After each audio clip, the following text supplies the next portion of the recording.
Je suis Jean-Sébastien Fallu, professeur d'université, utilisateur de drogue et militant pour la réduction des méfaits et la légalisation.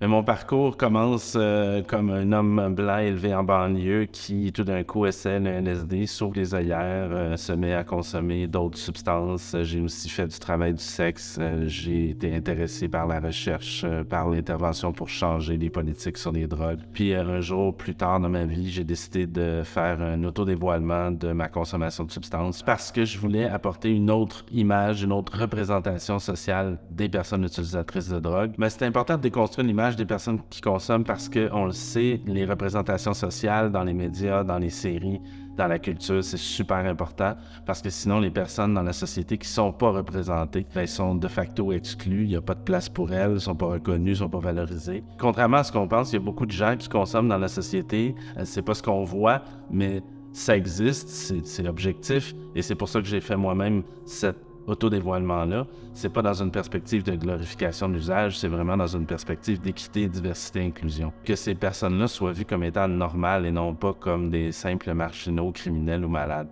On réalise pas que la prohibition a vraiment énormément de conséquences négatives dans à peu près toutes les sphères de l'activité humaine, que ce soit l'économie, la santé, les droits de la personne, l'environnement.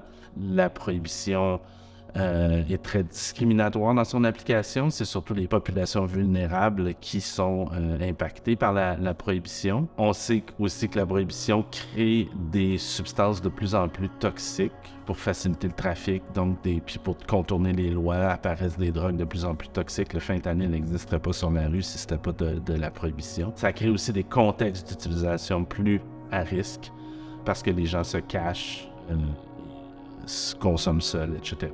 Je pense que c'est important de normaliser l'usage de drogue, ni le banaliser, le glorifier, ni en faire un drame ou diaboliser. Puis de voir aussi que les personnes qui ont un trouble de consommation méritent autant notre attention. Puis s'il y a des choses qui sont peut-être dérangeantes dans ça, bien, il faut s'en prendre à ça, pas à l'usage de drogue. Je suis à risque de surdose.